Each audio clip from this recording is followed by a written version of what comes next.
আসসালামু আলাইকুম রহমতুল্লাহ। প্রিয় শিক্ষার্থীবৃন্দ, আমাদেরকে যারা দেখছো শুনছো সবাইকে স্বাগত জানাচ্ছি। আমরা আলোচনা করব পঞ্চম অধ্যায় আদর্শ জীবনচরিত, এই অধ্যায়ের অনুধাবনমূলক বেশ কিছু প্রশ্ন নিয়ে। সবার আগে আমাদেরকে প্রশ্ন করা হয়েছে, বর্তমান বিশ্বের জাতিসংঘ মহানবী সাল্লাল্লাহু আলাইহি ওয়াসাল্লামের হিলফুল ফুজুলের নিকট অনেক অংশে ঋণী উক্তিটি ব্যাখ্যা করো।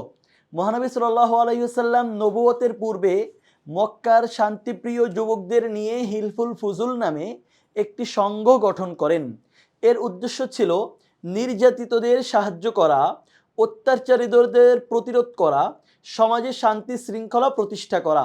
বর্তমান জাতিসংঘ সহ বিভিন্ন শান্তি সংস্থা বিশ্বে যুদ্ধ বন্ধ ও শান্তি প্রতিষ্ঠার লক্ষ্যে কাজ করছে। তাদের উদ্দেশ্যের সঙ্গে হিলফুল ফুজুলের লক্ষ্যগত মিল রয়েছে। তাই বলা যায় আধুনিক শান্তি সংস্থাগুলো হিলফুল ফুজুলের আদর্শের সঙ্গে সাদৃশ্যপূর্ণ। দেখো, পৃথিবীতে মানুষের কল্যাণে মানুষের প্রতিষ্ঠা করা প্রথম সংগঠনের নাম হিলফুল ফুজুল।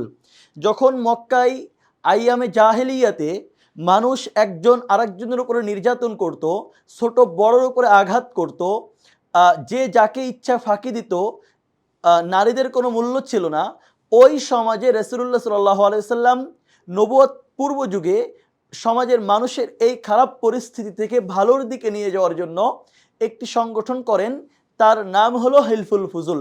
তিনি সেখানে কি করেছিলেন? নির্যাতিতদের যারা যারা মাজলুম, যাদের উপরে অন্যরা জুলুম করেছে, এমন ব্যক্তিদের তিনি সেখানে সাহায্য করার প্রতিশ্রুতি দিয়েছিলেন। যারা অত্যাচারী আছে, জালেম আছে, তাদেরকে প্রতিরোধ করার কথা তিনি বলেছিলেন। সমাজে তিনি শান্তি শৃঙ্খলা প্রতিষ্ঠা করতে চেয়েছিলেন। সেই উদ্দেশ্য নিয়েই জাতিসংঘ প্রতিষ্ঠা হয়েছে। এই জন্য হিলফুল ফুজুলের কাছে জাতিসংঘ অনেক অংশে ঋণী। জাতিসংঘ মানুষের কল্যাণের জন্য গঠিত হয়েছে, হিলফুল ফুজুলও মানুষের কল্যাণের জন্য গঠিত হয়েছিল। কিন্তু হিলফুল ফুজুল প্রথম হয়েছে, আর হিলফুল ফুজুলকে দেখে জাতিসংঘ হয়েছে। যদিও বর্তমান জাতিসংঘের কার্যক্রম নিয়ে আমাদের সবার অনেকগুলো প্রশ্ন রয়েছে, তবে উদ্দেশ্য ছিল সেম। আশা করি বুঝতে পেরেছ। হযরত আবু বকর রাদিয়াল্লাহু আনহুকে ইসলামের ত্রাণকর্তা বলা হয় কেন, ব্যাখ্যা করো। রাসূলুল্লাহ সাল্লাল্লাহু আলাইহি সাল্লামের ইন্তিকালের পর ইসলামী রাষ্ট্র চরম সংকটের মুখে পড়ে। এ কঠিন সময়ে হযরত আবু বকর রাদিয়াল্লাহু আনহু দৃঢ়তা ও প্রজ্ঞার পরিচয় দিয়ে রাষ্ট্র পরিচালনার দায়িত্ব গ্রহণ করেন। তার বিচক্ষণ নেতৃত্ব ইসলামী রাষ্ট্রকে ভেঙে পড়া থেকে রক্ষা করে। তিনি মিথ্যা নবুয়তের দাবিদারদের কঠোরভাবে দমন করেন। যারা যাকাত দিতে অস্বীকার করেছিল তাদের বিরুদ্ধেও অবস্থান নেন। একই সঙ্গে ইসলাম ত্যাগকারী বিদ্রোহীদের মোকাবেলা করে দেশে স্থিতিশীলতা ফিরিয়ে আনেন। ইয়ামামার যুদ্ধে বহু কোরআনের হাফেজ শাহাদত বরণ করলে কোরআন সংরক্ষণের প্রয়োজনীয়তা অনুভব করে তিনি কোরআন সংরক্ষণের উদ্যোগ গ্রহণ করেন। রাষ্ট্রের সংকটময় মুহূর্তে তার দূরদর্শী পদক্ষেপ ও সাহসী সিদ্ধান্তের ফলে ইসলামী রাষ্ট্র সুসংহত হয়। এজন্যই তাকে যথাযথভাবে ইসলামের ত্রাণকর্তা বলা হয়। প্রশ্ন করা হয়েছিল আবু বকর রাদিয়াল্লাহু আনহুকে ইসলামের ত্রাণকর্তা কেন বলা হয়। রাসূলুল্লাহ সাল্লাল্লাহু আলাইহি সাল্লামের ইন্তিকালের পরে ইসলামী রাষ্ট্র যখন দোদুল্যমান পরিস্থিতিতে পড়ে যায়, ঠিক সেই ভয়াবহ পরিস্থিতিতে হযরত আবু বকর রাদিয়াল্লাহু আনহু ইসলামী খেলাফা বা ইসলামী রাষ্ট্রের দায়িত্ব গ্রহণ করেন। তিনি হন খোলাফায়ে রাশেদা এর প্রথম খলিফা। হযরত আবু বকর রাদিয়াল্লাহু আনহু দায়িত্ব নেওয়ার পরে নানাবিধ সমস্যা দেখা যায়। কেউ যাকাত দিতে অস্বীকার করে, কেউ ইসলামের সাথে বিদ্রোহ করে বসে।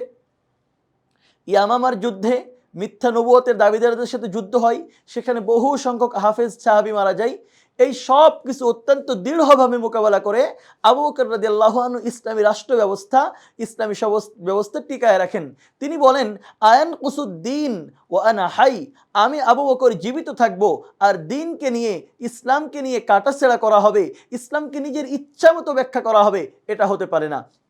এই মহৎ কাজগুলোর কারণে হযরত আবু বকর রাদিয়াল্লাহু আনহু, যিনি খোলাফায়ে রাশেদা এর প্রথম খলিফা ছিলেন, তাকে ইসলামের ত্রাণকর্তা বলা হয়। হযরত আলী রাদিয়াল্লাহু আনহুকে আসাদুল্লাহ বলা হয় কেন, ব্যাখ্যা করো। আসাদুল্লাহ অর্থ আল্লাহর সিংহ। হযরত আলী রাদিয়াল্লাহু আনহু ছিলেন অসাধারণ সাহসী, শক্তিশালী এবং ন্যায়পরায়ণ। তার বীরত্ব ও দৃঢ়তা এতটাই বিশিষ্ট ছিল যে তার নাম শুনলেই শত্রুরা ভয় পেত। খাইবারের সুরক্ষিত কামুস দুর্গ জয় করার জন্য হযরত মুহাম্মদ সাল্লাল্লাহু আলাইহি সাল্লাম তাকে এই উপাধি প্রদান করেন। এছাড়া হুদায়বিয়ার সন্ধিপত্র তিনি নিজ হাতে লিখেছিলেন। যা তার সততা, বুদ্ধিমত্তা ও দায়িত্ববোধের পরিচায়ক। মক্কা বিজয়ের সময় মুসলিম বাহিনীর পতাকা তার হাতে ছিল, যা নেতৃত্ব ও সাহসের অনন্য দৃষ্টান্ত স্থাপন করে।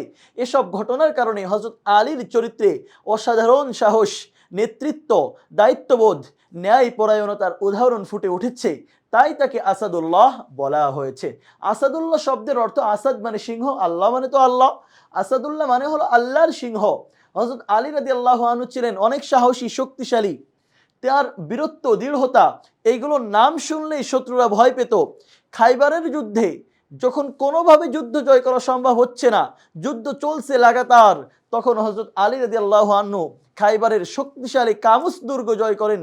বদরের যুদ্ধেও তিনি অসাধারণ বীরত্ব প্রদর্শন করেন। এই জন্য রাসূলুল্লাহ সাল্লাল্লাহু আলাইহি ওয়াসাল্লাম তাকে জুলফিকার নামে একটা তরবারি উপাধি দেন। এরপরে হুদাইবিয়ার সন্ধি, ইতিহাসের বিখ্যাত এই সন্ধির যে চুক্তিপত্র, এটা হযরত আলী রাদিয়াল্লাহু আনহু নিজে লিখেছিলেন। আবার যখন ইসলামের ইতিহাসের মক্কা বিজয় হয়, এই মক্কা বিজয়ের পতাকা হযরত আলী রাদিয়াল্লাহু আনহুর হাতেই পতপত করে উড়ছিল। এই সমস্ত কারণেই হযরত আলী রাদিয়াল্লাহু আনহুকে আসাদুল্লাহ উপাধি দেওয়া হয়। কিন্তু আসাদুল্লাহ, আলী রাদিয়াল্লাহু আনহুর অনেকগুলো কর্তৃত্ব এখানে উল্লেখ করলেও আলী রাদিয়াল্লাহু আনহুকে মূল আসাদুল্লাহ উপাধি দেওয়া হয় কামুস দুর্গ জয় করার কারণে। হযরত উসমান রাদিয়াল্লাহু আনহু কে জুন্নুরাইন বলা হয় কেন? মহানবী হযরত মুহাম্মদ সাল্লাল্লাহু আলাইহি ওয়াসাল্লাম তার দুই কন্যা রুকাইয়া ও উম্মে কুলসুমকে হযরত উসমান রাদিয়াল্লাহু আনহু এর সাথে বিবাহ দেন। এ কারণেই তাকে জুন্নুরাইন বলা হয়। দুই বোনকে একসাথে বিবাহে রাখা জায়েজ নাই। তাহলে হযরত উসমান রাদিয়াল্লাহু আনহু রাসূল সাল্লাল্লাহু আলাইহি ওয়াসাল্লামের দুই কন্যাকে কিভাবে বিবাহ করলেন? প্রথম রুকায়াকে বিবাহ করেছিলেন। রুকায়া উসমান রাদিয়াল্লাহু আনহু এর সাথে সংসার করে মারা যায় একটা পর্যায়ে। এরপরে রাসূল সাল্লাল্লাহু আলাইহি ওয়াসাল্লাম তার আরেকটা মেয়ে উম্মে কুলসুমকে উসমান রাদিয়াল্লাহু আনহু এর সাথে বিবাহ দেন। এবং উসমান রাদিয়াল্লাহু আনহু এত ভালো ছিলেন যে উম্মে কুলসুম ও উসমান রাদিয়াল্লাহু আনহু এর সামনেই মারা যায়। তখন রাসূল সাল্লাল্লাহু আলাইহি ওয়াসাল্লাম জীবিত ছিলেন। তখন রাসূল সাল্লাল্লাহু আলাইহি ওয়াসাল্লাম বলেন যে আমার যদি আর কোনো কন্যা থাকতো, আমার যদি আর কোনো মেয়ে থাকতো, তাহলে তাকেও আমি উসমান রাদিয়াল্লাহু আনহু এর সাথে বিবাহ দিতাম। যেহেতু আমার আর কোনো মেয়ে নাই, এজন্য আর বিবাহ দিতে পারেন নাই তিনি। এ কারণেই তাকে জুন্নুরাইন বলা হয়। বাল্যকাল থেকেই হযরত উসমান রাদিয়াল্লাহু আনহু অত্যন্ত নম্র, ভদ্র, লজ্জাশীল ছিলেন। তার লজ্জাশীলতা খুবই প্রসিদ্ধ। শিক্ষা দীক্ষায়ও স্বনামধন্য ছিলেন। মহানবী সাল্লাল্লাহু আলাইহি ওয়াসাল্লাম তার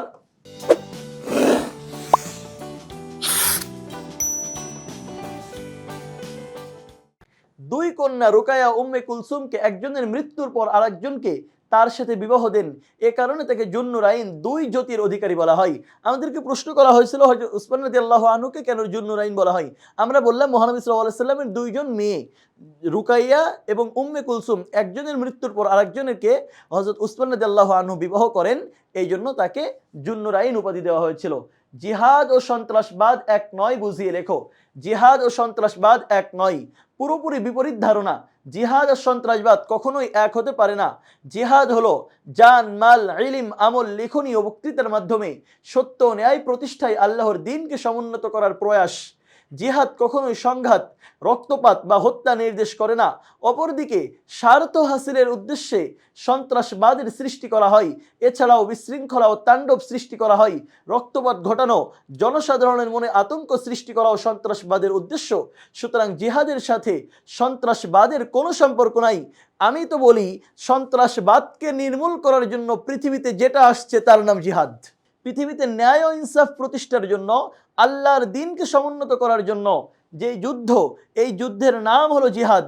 এই যুদ্ধটার মধ্যে কোনো বেইনসাফি নাই, কোনো বেসামরিক মানুষকে হত্যা করার অবকাশ নাই, কোনো নারী, শিশু, কোনো ধর্মীয় উপাসনালয়ে যারা আছে, ধর্মীয় গুরুত্বপূর্ণ ব্যক্তি, এমন ব্যক্তিদেরকে আঘাত করা যায় না। আর সন্ত্রাসবাদ মানে তো জঙ্গিপনা, সন্ত্রাসবাদ মানে তো বোমাবাজি, সন্ত্রাসবাদ মানে তো অবৈধভাবে নিজের স্বার্থ হাসিলের জন্য আরেকজনের উপর আক্রমণ করা। সন্ত্রাসবাদ মানে তো হলো নির্বিচারে নারী শিশুদেরকে হত্যা করা। সন্ত্রাসবাদ মানে হলো বেসামরিক লোকের উপরে আঘাত করা, যা ইসলাম জিহাদের সাথে কোনোভাবেই সামঞ্জস্যপূর্ণ নয়। জিহাদ সন্ত্রাস সম্পূর্ণ আলাদা জিনিস। জিহাদ কখনো পার্থিব উদ্দেশ্যের জন্য হতে পারে না, আর সন্ত্রাসবাদ শুধুমাত্র পার্থিব উদ্দেশ্যের জন্যই হয়। ইমাম বুখারী রহমতুল্লাহি আলাইহিকে হাদিস বর্ণনায় মুমিনদের নেতা। তোমরা জানো ইমাম বুখারী রহমাতুল্লাহি আলাইহির একটা উপাধি আছে আমিরুল মুমিনিন ফিল হাদিস, যার অর্থ হলো হাদিস বর্ণনায় মুমিনদের নেতা। প্রশ্ন হলো কেন বলা হয়, ব্যাখ্যা করো। ইমাম বুখারীকে মুমিনদের নেতা বলা হয় শুধুমাত্র সর্বাধিক গ্রহণযোগ্য হাদিস বর্ণনা করার কারণে। ইমাম বুখারী রহমাতুল্লাহি আলাইহি দীর্ঘ 16 বছর সাধনা করে 6 লক্ষ হাদিস থেকে যাচাই বাছাই করে 7275টি হাদিস বুখারীতে লিপিবদ্ধ করেন। এজন্য তাকে আমিরুল মুমিনিন ফিল হাদিস উপাধি দেওয়া হয়। তিনি প্রত্যেক হাদিস লেখার আগে ওযু ও গোসল করে 2 রাকাত নফল নামাজ পড়ে ইস্তিখারা করতেন, মানে আল্লাহর কাছে বিশেষভাবে সাহায্য চাইতেন।